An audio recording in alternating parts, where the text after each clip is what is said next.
Hey there, movie fans. It's time for a brand spanking new episode of Rank and File. I'm your host, Scott Movie Mantz. And on this Rank and File, I'm going to rank the films of one of my very, very favorite directors, Sofia Coppola. In the last 20 years, with just 7 films, Sofia Coppola has established herself as one of the very best directors working today.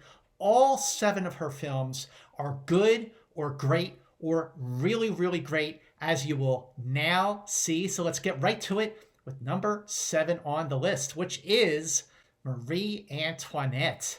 Released on October 20th, 2006. Budget of $40 million. Domestic gross is $16 million. Worldwide gross is $61 million.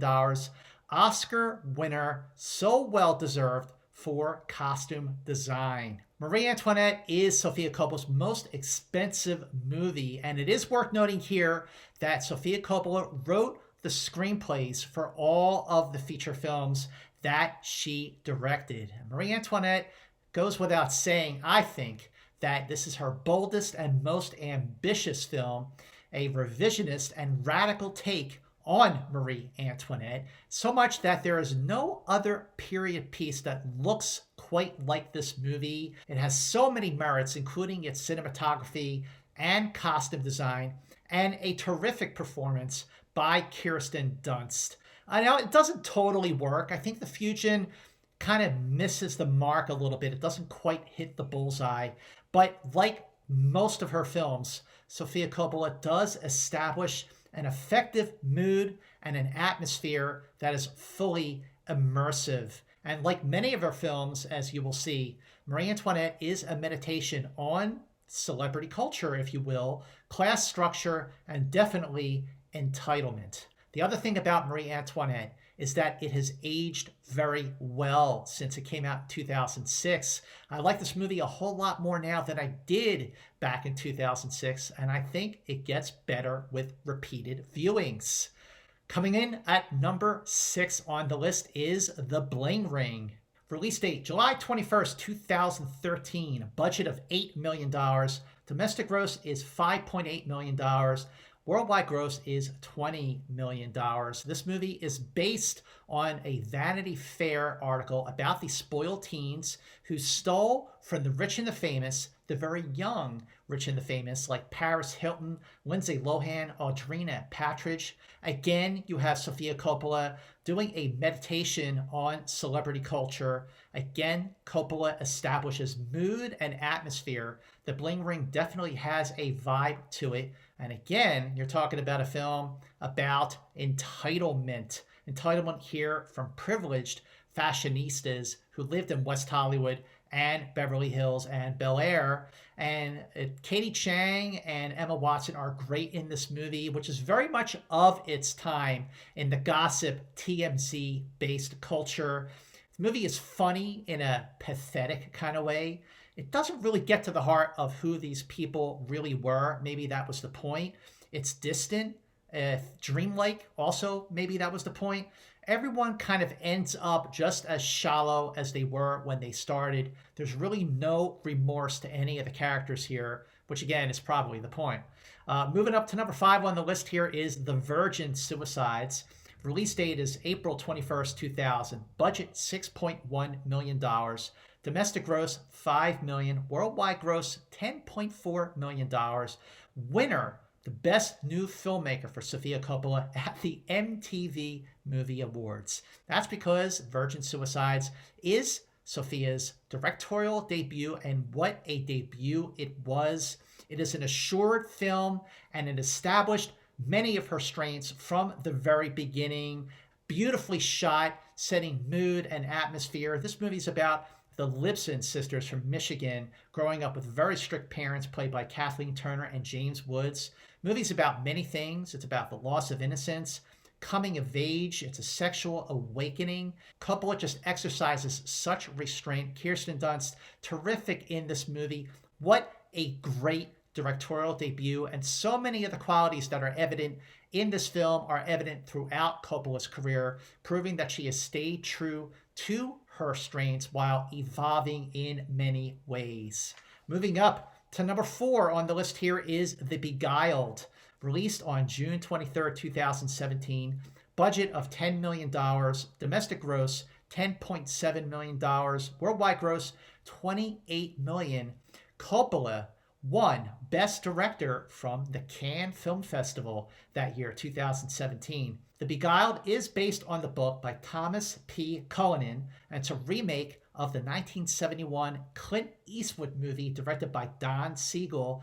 But it's clear that Coppola made this movie her own by playing to her strengths, specifically mood and atmosphere, and what gorgeous cinematography this movie has. And more than most of her films, this one has a stronger narrative structure, a more solid through line of a story. This one about a Civil War soldier played by Colin Farrell who's injured and takes shelter at an all-women's boarding school run by Nicole Kidman, among her students played by Elle Fanning and Kirsten Dunst.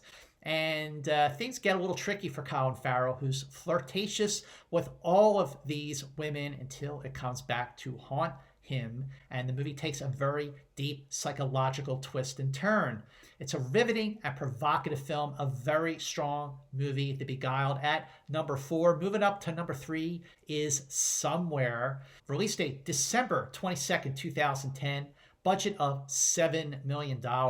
Domestic gross $1.8 million. Worldwide gross $15 million. Winner of the Golden Lion at the Venice Film Festival. Sofia Coppola really is embraced by the world cinema culture, that's for sure. This movie is about a washed-up actor played by Stephen Dorff.